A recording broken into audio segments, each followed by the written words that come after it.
What does Total War 3 Kingdoms do differently? Why not stick around and find out?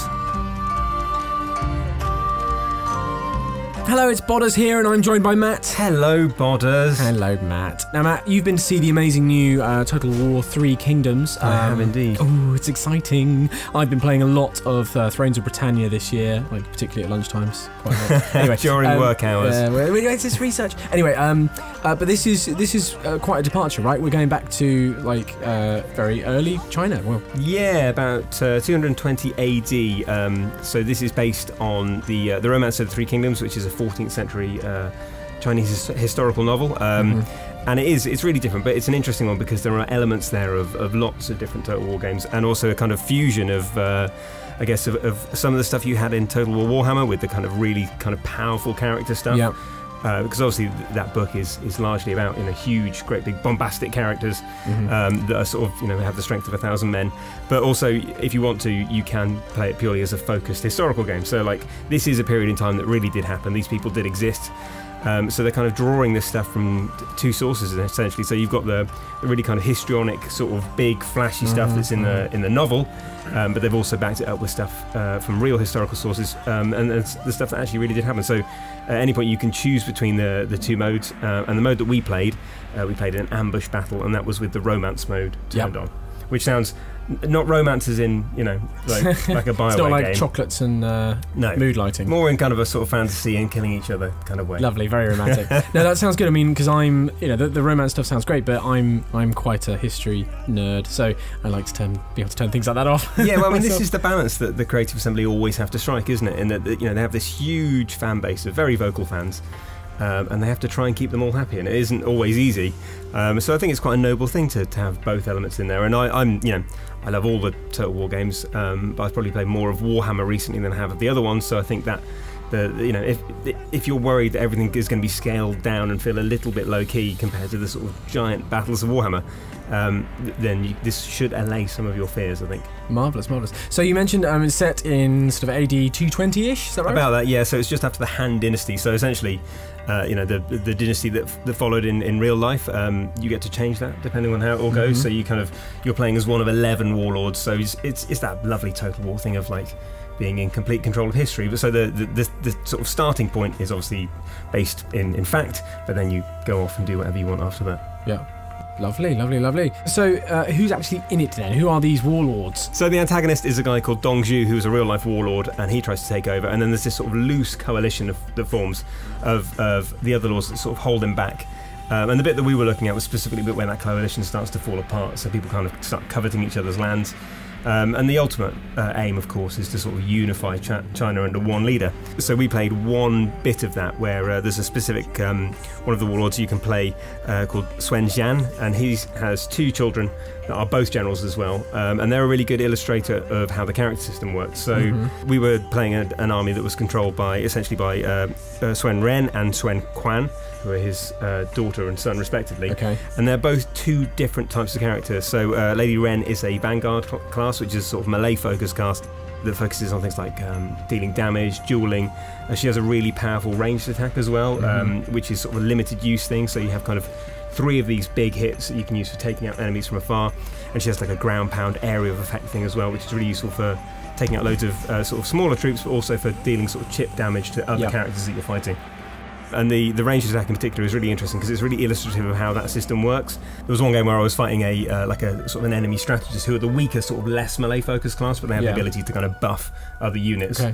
And I shot that sort of this special arrow at him called a Heartseeker, and it one-shotted him. It took him out in one hit. And then, but you have to think: is it better to take him out straight away, or do I save these for the slightly stronger characters and give them sort of 2 or 3? So by the time that I go in up close to fight them, they're a little bit sort of softened up. These are like chargeable like abilities like Warcry and stuff with similar, yeah. I mean, they are really similar to the stuff that you get in the Warhammer game. Yeah. So they feel a little bit like spells. Sort of, they have a cooldown. Okay. So the strategist, who's Ren's brother, Suen Quan, has an ability to sort of he'll buff units so they sort of take a charge better, and that'll increase their morale. So if they look like they're going to break and they're about to get charged, if you activate that ability, then they're less likely to run away. And he has a similar one as well for ranged attacks. So it's your choice depending on how they're being attacked. So if you're holding the top of a hill, you're not going to get charged, but you are getting peppered with arrows, and you activate the second one, and it'll make them a little bit stronger. So they're kind of really useful situational things, and especially when we played it on hard.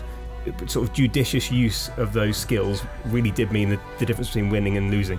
But again, let's stress that this is the romance mode, so this is I can see you sort of slightly frowning because it's quite sort of it is Warhammer and it's quite sort of magical. Not frowning. I mean, it sounds great. It sounds consternation, great. maybe. Well, no. I have nothing but praise indeed for these kind of mechanics. But I would personally choose to go ultra historically accurate, like nothing that even sort of whiffs in the general direction of magic. I like it raw and quite bloody and horrible, really, to be honest. I think you'll probably have both. That's the beauty of it. Yeah. So I mean, their abilities are one thing, but what about like how the characters sort of play off one another? That's a really interesting one actually, because again, it's a lot sort of richer than previous Total War games. They're not constantly chatting to each other, but there's a bit of banter between them. So, like if you kill loads and loads of people with Lady Wren, for example, which you probably will because she's really good at fighting, her brother will be like sort of shouting out, "Leave some for me," like let me do some fighting and things like that. And also when the enemy characters come in as well, there's a little bit of back and forth with them. Mm-hmm. So like if you take bants. There's a lot of bants. Yeah, like war bants, feudal war bants. You will lose and be forgotten. Shut up and die. And it gives it like a really nice sort of like narrative element as you're going through and sort of taking these people out. And I think in the long game as well, when you've got all these interesting things that Creative Assembly have promised in terms of things like you can plant characters in other armies that will reveal themselves to be on your side. They're working really hard on changing the way that espionage works. And characters will bounce off each other during the campaign, and there are some that will probably betray you, and that you'll be sort of really looking forward to getting your hands on them further down the line. So a little bit of sort of chat between them when you finally find that guy that betrayed you 6 turns ago. It's going to feel really, really good. And the other element of that is that so in this example, obviously Ren and Quan are brother and sister, so they have a relationship. So if one of them dies, then the other one essentially goes berserk for a period of exactly 3 minutes, which is quite funny. That's the period of mourning. Yeah, once that's done, they're fine, or maybe they're just tired.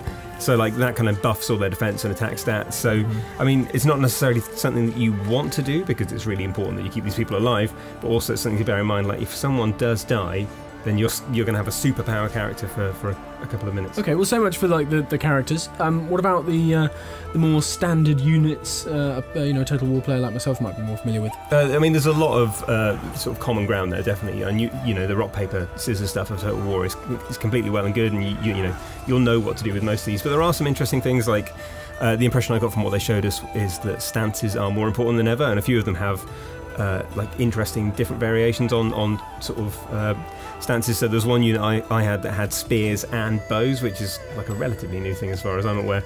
And they had a stance where they could sort of put the spears in front and the archers would naturally move to the back. So that's one unit, not multiple units. Right, understand. So I mean, that's quite a nice sort of strategic thing to have sat on the top of a hill. So people aren't going to be able to charge them at the whole time that people are moving towards them. They're getting peppered with fiery arrows and stuff. Did you find yourself playing in real time? Did you find yourself speeding up, slowing down a lot? It was an ambush battle. So the very first thing that happened, truthfully, is I hit pause and moved everyone into the right. But apart from that, it's in real time. Yeah. And it went really quickly as well, and it was quite a nice example of how it all works because there were essentially sort of 3 or 4 waves of enemies. So you get attacked to start with, and you weather that, and then the idea is basically that they've alluded to the fact that there's a hill elsewhere. That if you can get to that'll be a really good place to make your stand. So if you can get there and you get set up, you're probably going to be all right. But then there's another wave of people that come behind you. So that kind of classic sort of Total War narrative battle where there's always one more thing coming to mess you up. But it's satisfying. It's also a really good way of highlighting another thing that they've added, which is extraction points. Right. So because this is a big narrative campaign, it's really important to keep your characters alive. One of the additional mechanics which comes into all the fights, but especially I guess when you get ambushed and you're not ready to fight, is that you can sort of flee and you can prioritise getting your characters away to this extraction point so they get out. And potentially the rest of your army might get butchered, but some of them will probably get out on top of that. But like the idea is that you've preserved these really important characters by getting them there probably at the expense of some of your other troops. Yeah. That sounds good. That does sound cool. It's really cool. And it was difficult to get a sense of how the stakes that are involved in that when we play, because obviously this is a one-off battle. We haven't been playing for hours. We're not necessarily thinking 3 moves ahead where we're going to be like, God, I need these 2 guys to take that city and win this. It was completely different. So we weren't that invested in them. But you think about that, you're 15, 16 hours in, your favourite general gets ambushed and he's only got 2 units with him. Like, of course you're going to make him run away because you need him. Yeah. And units can be replaced. Of course, not a problem. Yeah, and then because it's so character focused, and the way I understand it is that the traits of these characters will change over time.